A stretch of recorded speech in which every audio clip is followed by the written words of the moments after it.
Hello everyone and welcome back to the video. Today we're going to be talking about the top 5 best civilizations to use right now to climb Elo fast in Age of Empires 2. Now the thing is, depending on where you're starting, you can basically use any civilization and have relatively good success. So feel free to mess around and play what you enjoy for the most part. But these civilizations are what I consider to be the best civilizations in the meta at the moment and what gives you good consistent results and are fairly easy to play and understand as well. Also, these civilizations have a very easy game plan and don't really have a lot of bad matchups, which I really enjoy about them. So let's go ahead and get started at number 5.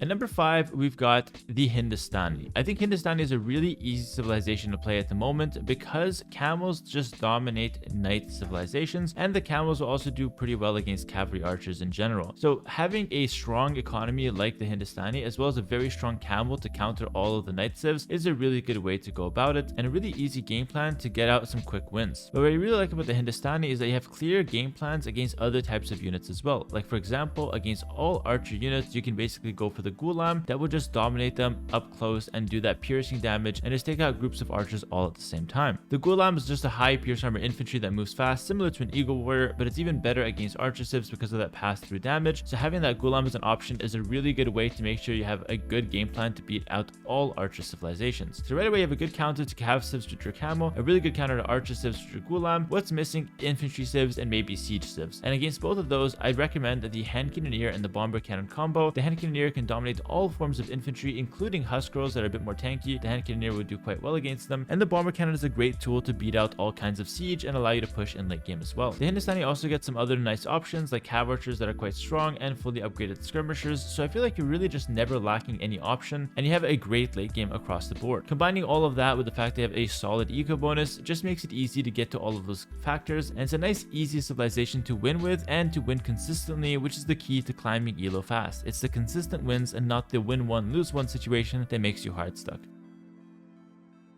Moving on to number 4 on the list, we've got the Portuguese. Now, the Portuguese is a very solid civilization and also has a very easy game plan. Make gold units, win game. That is how you want to think about the Portuguese, and you have a really nice eco bonus in the early game, getting you to feudal age and castle age where you have the gold units available. I recommend playing Portuguese in any form you want in feudal age. You can open scouts or archers, whatever you feel like going for. I just would recommend you don't play towards infantry because I think the civilization wants to get the castle age as fast as possible, where most of the gold units become available and easy to spam. You might think it's counterintuitive to start off your game by opening scouts with Portuguese because it's not a gold unit, but the truth is the berry wood bonus that gives you a little bit of wood early on by taking your berries is a really good boost to your early economy, facilitating all scout rushes. And scouts lead very nicely into archer play, like scouts into crossbow or scouts into cavalry archers, which is another gold unit that is quite good to go for. Scouts into knights is the very generic strategy, and that also is quite nice for the Portuguese because you get to make cheap knights, which we all love. I'll also add that in Castle Age, you have your whole tech tree available. Organ guns are available, monks are available, cav archers, even longswordsmen if you really want to go for them, although you lack squires, so I don't recommend it. But yeah, knights, crossbow, cav archers, monks, all of those units, including siege, in fact, you're getting a gold discount on. So just mix as many gold units as you can and look to fight your opponent as much as possible. Gold units, generally speaking, do a good job of just trading well in Castle Age and are easy to play with. Like, gold units are just really strong. So the only thing you have to watch out with Portuguese is running out of gold. But here's the best part.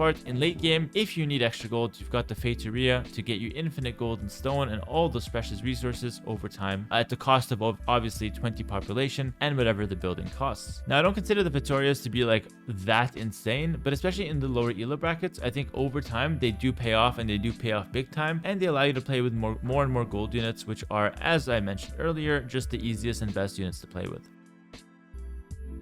Moving on to number 3, we've got a civilization that was widely considered to be the best civilization in 1v1 Arabia for a long time, and I still think it's quite close to being the top, and that is the Chinese. The Chinese used to scare a lot of the lower Elo players or a lot of the newer players away because the start was really hard to do. However, at the moment, it's been made a lot easier. You start with an extra 5 population from your town center, so you got bumped by an extra 5, so now it's an extra 10, so 15 population from the get-go, meaning you don't need to make a house. So all you need to do is get loom, take your 6 villagers, throw them on sheep, and then use the auto drop off resource hotkey to spam that up and get to 50 food. And once you have 50 food, you're playing a regular civilization. I really think the Chinese start has been dumbed down and made easy enough to where it's not a problem anymore. And I highly recommend Chinese to any player at this point in time. And I don't think it's the, civilization you have to shy away from anymore like it once was. Because let's be honest, the Chinese start used to be a lot harder than it is now. But past the start, I think Chinese is just a really flexible and strong civilization that lets you be ahead of the game by 2 villages right off the bat. And I think the best part about the Chinese for all elo brackets is the fact that you get a discount on all techs. This lets you play with whatever you want. This lets you mix and match units as you please, whatever you think is best. And it lets you get away with that in an easier fashion because you're getting all of those discounts. The Chinese is one of the best civs in high elo as well because you have those extra 2 vills and that strong economy with that flexible tech tree, making it so you basically have no bad matchups. The one weakness of the Chinese is that you lack bomber cannon and maybe hussar, so your late game can be viewed as a little bit weaker than some of the other civilizations, but honestly you should be able to win most games with Chinese in the early imp at latest, and so I don't think it's much to worry about. Also, the Chinese late game as is really not bad. Fully upgraded halb, arbalest, heavy camo, and light cav goes a long way.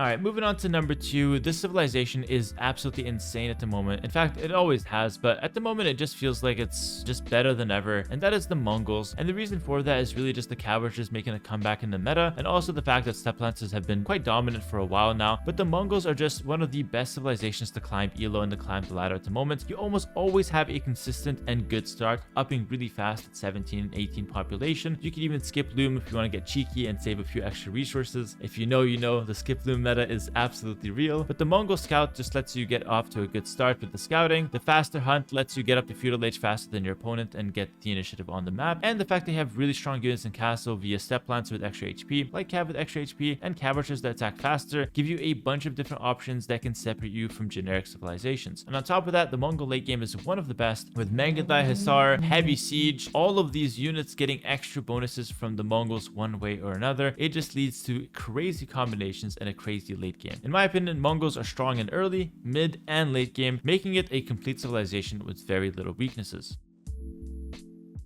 Before I show you guys number 1, which I consider actually to be the best civilization in the game, but definitely the best civilization to climb elo fast, I want to talk about an honorable mention here real quick, and I think that's going to be the Mayans. If you like to play American civs with eagles, the Mayans are definitely a go-to at the moment. I think they have really strong eagles, especially in Imperial Age, with 100 HP El Dorado eagles dominating pretty much everything, but I also think their archer gameplay is amazing. But the best part about the Mayans is their really strong economy. I can't explain it, but when I'm playing the Mayans, I just feel like I'm cheating. I feel like I have extra resources coming out of nowhere, and I just feel like I can do things like full range crossbow in the middle of Castle Age that other civilizations can only dream of doing. I consider Mayans to be one of the best civilizations in the game, and the only reason I put them as honorable mention is because I think they're slightly harder to play, and their late game is missing a little bit of, power, especially if you lack gold, because their trash game is not crazy, missing out on Hussar, of course, but also the fact that Goths counter the Mayans, and Goths could be popular on the ladder, especially in lower elo brackets. I think those 2 reasons alone make Mayans a little bit less powerful, less consistent in some of the other civilizations that I'm mentioning. Alright, finally at number 1, the best civilization to currently climb elo fast in AoE2, and the civilization that I would use if I wanted to cheat my way or cheese my way to 3k, which I'm not doing, I'm going mostly random or viewer suggestions, is the Georgians. Now in theory, if I played 100 games of Georgians unranked, I would probably win like 95 of them, maybe even more, simply because Georgians, in my opinion, have absolutely no counter civ at the moment. Like, they have civs that could compete with them, but there's no civ that counters Georgians or that beats them. Now that doesn't mean that Georgians are an insta-win, especially at lower elo brackets. It's actually quite a hard civ to play, but if you want to invest a little bit of time, learn one of the new civs, Georgians are definitely the go-to civ to pick up. Similar to Mongols, you have a really good start with the free mule cart, leads to faster feudal, you can skip loom, same reasoning if you want to be cheeky, and then you have healing scouts to carry your feudal age. Once you get the Castle Age, you have healing scouts, healing light cav, healing knights, healing CA. All of these healing cav units are just so hard to play against. You have fortified churches that boost your economy and that defend your base. I made a whole video talking about Georgians, so I won't spend too much time here. I just recommend you check that out, but I truly believe that the Georgians are the best civilization to climb elo fast here. The mule cart as well, that just helps you have a smooth economy in the feudal age, and in late game, the Manaspa, one of the best units in the game, like absolutely absurd unit that costs like what, 45 gold, something ridiculous like that. The Georgians are just insane. Really strong civ right now, and I highly recommend you pick them up if you want to climb elo fast. All right, that's gonna do it for this video, guys. Hopefully you guys enjoyed it. Thanks so much for watching. Make sure to check out my Twitch channel if you guys want to see my live streams and support me there, and also my Patreon if you want exclusive guides and videos to get better at the game, as well as my build editor document that's available there. Links to both of those in the description below. Thanks so much for watching, and I'll catch you guys next time. Peace.